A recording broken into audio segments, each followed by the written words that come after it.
American men, I have a message for you. Plaid is not your only option for a print. Move on. I was surprised that you pulled a plaid. You look wonderful in your plaid. But there are other options too.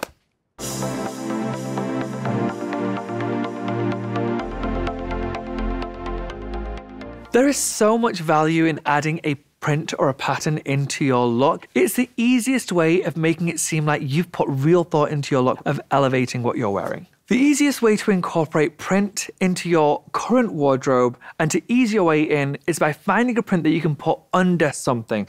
Ordinarily, one would assume, well, you're wearing a suit, you'd wear a plain shirt underneath. If I weren't comfortable with print, I would put a printed shirt under my suit to hide away a lot of the print. I'm just showing a kiss of it. If I'm feeling a lot more bold, I would take off the jacket and mostly show my print. So there's a way of incorporating print that can be done in a subtle way.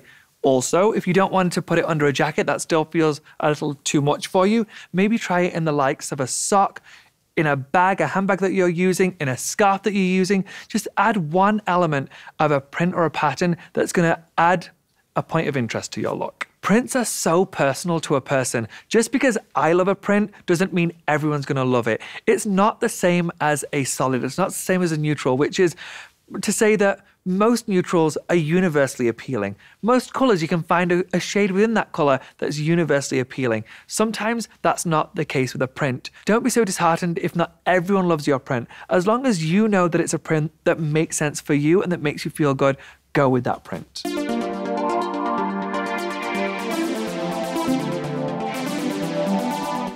A lot of people think that you can't mix prints. You can. You can maybe go too bold. I want to show you how to simplify it and make it very much manageable for you. There are certain prints that are classic, that are simple, and these are your foundation prints.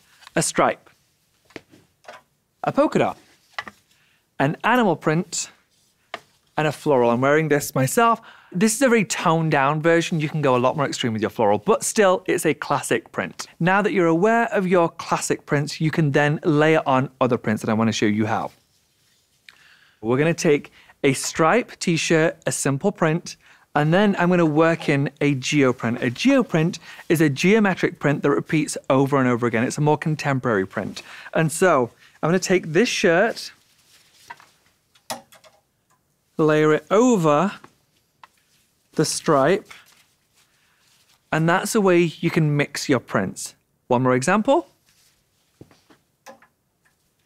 You can mix a plaid.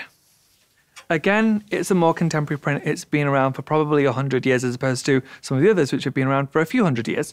And so we take the plaid, we put it under this so you show just a tiny bit of clashing prints. Mixed prints is a chic way of showing that you know exactly what you're doing with your style because you've gotten to the point where you can mix bold prints. I want to give you another example of this.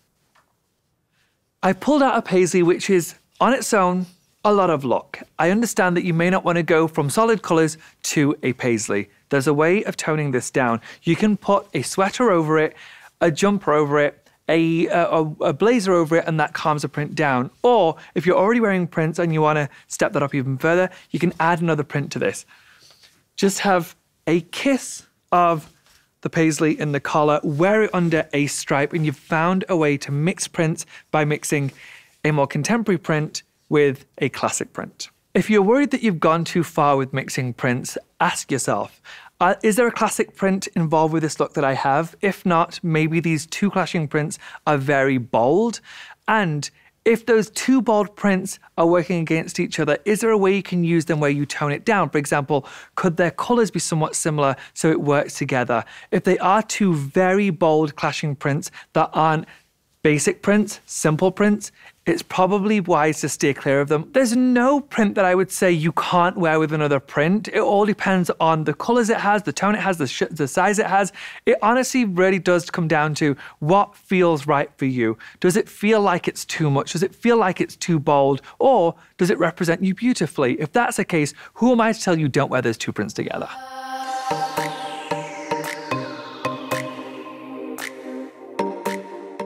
A really simple way of incorporating something new into your wardrobe without going super bold is changing up simply the textures of the fabric you're wearing. So, for example, if you are always wearing a button-up shirt and you are wearing a simple cotton, let's say to work, instead of just going for a cotton button-up, you could replace it with a linen.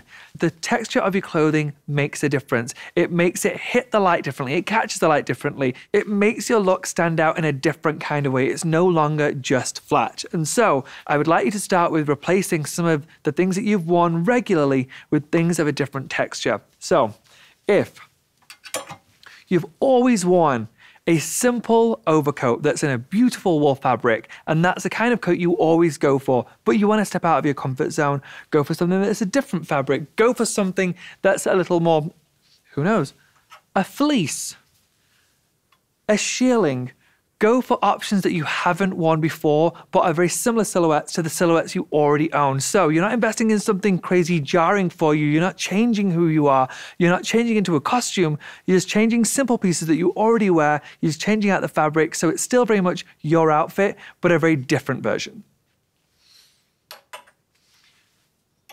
In my opinion, there's no fabric or texture that you need to stay away from. If it doesn't feel like it speaks to who you are and the vibe that you're going for, remember, you come up with that rule as to who you want to be. Don't necessarily deviate from that. Don't be this lady if that's absolutely not you.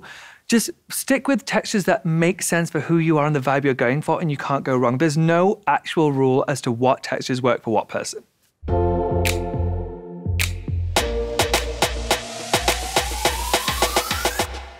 If you find that you've already embraced texture, you've worn that fluffy coat, you've worn that chunky knit sweater, but you want to step out of your comfort zone even further, start to then really mix your textures. There's no right way or wrong way to mix textures. It's just about playing what feels right for you.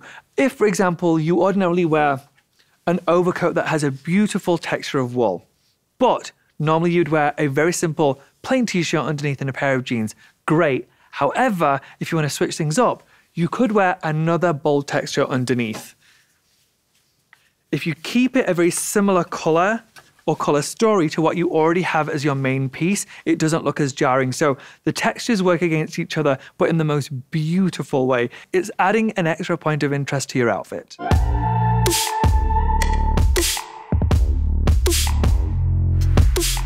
There are certain pieces that really do make it so easy to incorporate texture, and that is leather and suede. Yes, I know this is a very bold color. Yes, I know that you may not want a brown, you may want to go for black. This is purely for fabric choice. Go for whatever color you want, but leather and suede is the easiest way to incorporate texture. The reason these are the easiest is because they've been around for so long. These are what you would find in a capsule collection. So you know that they've been around for decades upon decades, and they go with pretty much everything. I've heard many times that you can't mix leather and suede. It's not a rule. Move on. You can wear leather and suede together. It looks gorgeous. Many people seem to think that if it's not real leather, it's not as chic. That couldn't be further from the truth, and that's the case with fur too. If it's not real fur, it's not chic. That's actually incorrect. Some of the biggest designers on the planet, one of them is Stella McCartney. She uses no real leather, no real fur. It's still a designer piece. It's still beautifully done, so well executed. I promise you, you can find wonderful faux leather and faux fur. Can I bring my leather jacket out? It's a really good example. It's here. Yeah. I pulled in my Moto leather jacket that you'll recognize from my capsule wardrobe. This is a way of adding in texture, really simple way of adding in texture. Everything else is super flat, and then I had one point of texture, which is leather. This jacket I've had for so many years, and it still looks so fresh. The reason is because I take care of my leather. The way I keep it looking super fresh is I moisturize my leather. This is real leather. Leather is skin. If your leather starts to look a little bit dated, let's say, for example, this leather, if it starts to look like it's a little too vintage and it looks like it's seen much better days, if you add a really good moisturizer that you would put on your face, the whole thing, it's going to freshen it right up. I put moisturizer on this probably every 6 months, 7 months, and it looks brand new, and I've had it for over a decade.